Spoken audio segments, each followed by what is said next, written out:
One simple sentence can change a traffic stop fast. Say the wrong thing and a calm stop can turn into handcuffs, charges, or worse. Pause. Quick question before we continue. Are you subscribed? Because what I'm about to reveal could save you from a terrible mistake on the side of the road. Hit that button now, because most people never learn this until it's too late. Picture this. You're driving home. Lights flash behind you. Your stomach drops. You pull over, roll the window down, and keep your hands where they can be seen. The officer walks up and says, "Do you mind stepping out?" Sounds polite, right? Sounds optional, right? That is exactly why this moment is so important. Most people hear that sentence and think they have two bad choices. Either say yes right away or say no and start a fight. But there is a smarter move. There's a calm move. There's a move that helps you protect yourself without acting rude. The 5 words are this. Is that an order, officer? Pause. That's it. 5 simple words. Is that an order, officer? Not yelling, not arguing, not getting smart. Just clearing up one very important question. Is this a request or is this a command? Now let me break this down for you because this is where people get trapped. When an officer says, "Do you mind stepping out?" it sounds like a favor. It sounds like you still have control. But in many traffic stops, if the stop is lawful, the officer can order the driver out of the car. The U.S. Supreme Court said that in a case called Pennsylvania versus Mims. Later, in Maryland versus Wilson, the court said officers can usually order passengers out too. So the big issue is not whether the sentence sounds polite. The real issue is whether the officer is giving you a lawful command. And that is why those 5 words matter so much. Is that an order, officer? First, those words force clarity. You are calmly asking the officer to say what this really is, a request or an order. That matters because a request can sometimes be declined. An order usually cannot, at least not on the roadside during a lawful stop. Most people get this wrong. They think being polite means the officer has no authority. That is not true. A soft voice can still carry legal force. Second, those words help you avoid a huge mistake. A lot of people either jump out too fast or refuse too fast. Both can create problems. If you step out right away, you may be giving up control of the situation without even knowing whether you had a choice. If you refuse an actual order, now you may be accused of failing to comply. That can escalate fast. You do not want to gamble with that. Here's a hypothetical example to explain this. Imagine you are pulled over for a broken taillight. You're calm. Your paperwork is fine. The officer says, "Do you mind stepping out for a second?" If you say, "No, I'm not getting out," and that was really a lawful order, now the stop just got more tense. But if you say, "Is that an order, officer?" the officer now has to make it clear. If the answer is yes, then you comply. Calmly, no drama, no resistance. If the answer is no, then now you know it was a request, and you can decide how to respond. But here's the crazy part. These 5 words do not give you some magic shield. They do something better. They slow the moment down. They make the officer be direct. They help create a clear record of what happened. And clear records matter. Now, if the officer says, "Yes, this is an order," then your next move is simple. Comply physically. Step out calmly. Do not argue on the roadside. This is very important. Roadside is not the courtroom. The side of the road is one of the worst places to try to win a legal debate. Your job in that moment is safety first, then silence if needed, then lawyer later. And if you are a lawful gun owner, listen very carefully. This part matters even more for you. If you have a firearm in the car or on your body, do not reach for it. Do not point at it suddenly. Do not try to help by grabbing your permit or moving things around unless instructed. Keep your hands visible. Speak clearly. And know that state laws differ on whether you must tell the officer you are carrying. Some states require prompt disclosure. Some do not. That means you need to know your own state law before you ever get stopped. Here's what most people miss. The words, "Is that an order, officer?" are not about being difficult. They are about separating consent from command. That difference can shape everything that happens next. If you're finding this helpful, imagine what you'll learn in my next video about the exact words that protect you when police start asking questions about your gun. Subscribe so you don't miss it. Now this is where it gets interesting. Once you understand the difference between a request and an order, the whole traffic stop starts to make more sense. Let's say the officer says, "Yes, step out." Fine. You step out. That does not mean you consented to a search. It does not mean you agreed to answer questions. It does not mean you gave up every right you have. This is the part that shocked a lot of people when they first learn it. Complying with an order and consenting to extra police activity are not the same thing. Most people think, well, if I stepped out, I already gave in, so I might as well answer everything. Wrong.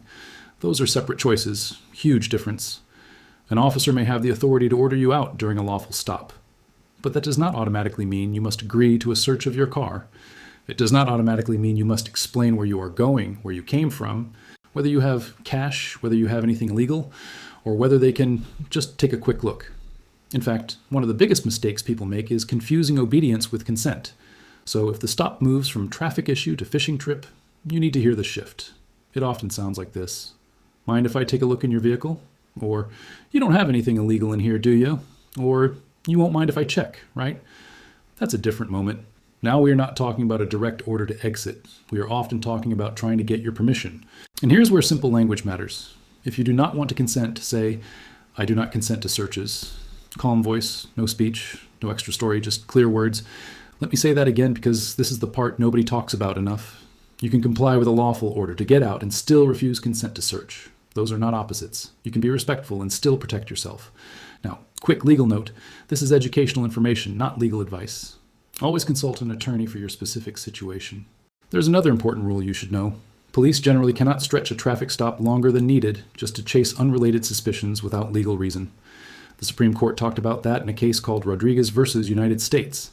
In simple terms, a stop for speeding is supposed to be about the speeding stop, unless new facts give the officer a real reason to go further.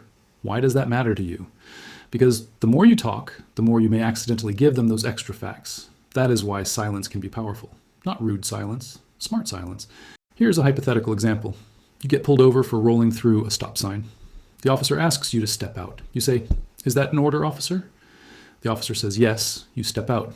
So far, so good. Then the officer asks, "Where are you coming from?" You answer, "My friend's house." Then they ask, "Doing what?" You say, "Just hanging out." Then they ask, "Anyone else in the car earlier? Any drinks tonight? Why are you nervous? Why is your heart beating fast?" Now the stop is growing. Maybe you are totally innocent, but your nervous answers may be used to justify more digging. But wait, there's something even more important. Many good people talk themselves into trouble because they think silence makes them look guilty. That is one of the biggest myths in America. Silence is not guilt. Silence is self-protection. And if you're carrying a firearm legally, that protection matters even more because one sloppy sentence can change how the whole stop feels. So remember the order. First, clarify. Is that an order, officer? Second, if yes, comply calmly. Third, do not consent to searches. Fourth, do not argue roadside. Fifth, do not chatter your way into problems. Hey, 73% of people watching right now aren't subscribed. Don't be part of that group. Join the gun owners who get these updates first. Click subscribe, because one video like this could save you from a life-changing mistake. Now let's talk about the mistakes that get people jammed up, because this is where small choices become big consequences. Mistake number one is acting offended. A lot of people hear "step out" and think, "I know my rights, you can't do this." Careful. During a lawful traffic stop, the law often gives officers broad power to control the scene. You may hate that, you may think it is unfair, but roadside is not the time to test it with attitude. Mistake number two is moving too fast. If you are told to step out, do not fling the door open and jump around. Tell the officer what you're doing if needed. Move slowly. If you are a gun owner, this matters even more. Sudden movement scares people. Scared people make bad decisions. Mistake number three is trying to explain too much. Have you ever noticed how nervous people keep talking? "Officer, I know why you stopped me. I wasn't drinking. The gun is legal. I was just heading back. My cousin owns the car. The bag isn't mine." That kind of panic talking can bury you. Short answers beat long stories. Mistake number four is using the wrong tone. The phrase only works if you say it calmly. "Is that an order, officer?" Said in a normal voice sounds respectful. Said with sarcasm sounds like a challenge. And once it sounds like a challenge, everything can go downhill. Mistake number five is not knowing your own state's gun rules. This is huge. Some states require you to tell the officer if you are carrying. Some require a permit. Some do not. Some have strict rules about guns and vehicles, loaded magazines, or where the firearm is stored. Most people think national headlines tell the whole story. They do not. Your state law may be the detail that decides whether your stop stays simple or becomes a nightmare. Let me give you another hypothetical. Imagine two drivers. Both are legally armed. Both get asked to step out. Driver one gets emotional. He says, "No, you can't make me," he argues. He reaches toward the center console while talking. Bad scene. Driver two says, "Is that an order, officer?" The officer says yes. Driver two says, "Okay." He moves slowly. He keeps his hands visible. He follows instructions. If state law requires disclosure, he gives that disclosure clearly and calmly. Same stop, very different outcome. Now this is where it gets really important. Even if the officer is wrong, even if the stop is shaky, even if you feel disrespected, resisting on the roadside can make your problem 10 times worse. The better move is to survive the encounter safely. Remember the details, write down everything later, and talk to a lawyer. And one more thing, If the officer asks for consent to search after you're out of the car, do not get tricked by friendly language. You don't mind, do you? If you've got nothing to hide, we're good, right? That is where people fold. You can simply say, I do not consent to searches. Then stop talking. You do not need to debate. You do not need to persuade. You do not need to win. The goal is not to sound clever. The goal is to get home safely with your rights intact. This information could become even more important as court rulings and state laws keep changing. Subscribe now, because the next video explains exactly what to say when an officer starts asking questions designed to get your consent. So here's the bottom line. When an officer says, do you mind stepping out? Do not guess. Do not argue. Do not volunteer more than you should. Ask the 5 words that bring clarity. Is that an order, officer? Pause. If the answer is yes, comply calmly. If the stop keeps growing, do not consent to searches and do not talk your way into trouble. I make these videos for one reason, to help regular people, especially lawful gun owners, avoid mistakes that can change their lives. So subscribe, stay sharp, and share this with someone who needs it before their next traffic stop. And remember, this is general educational information, not personal legal advice. If you are dealing with a real stop, a real charge, or your state's gun laws, talk to a qualified attorney in your area.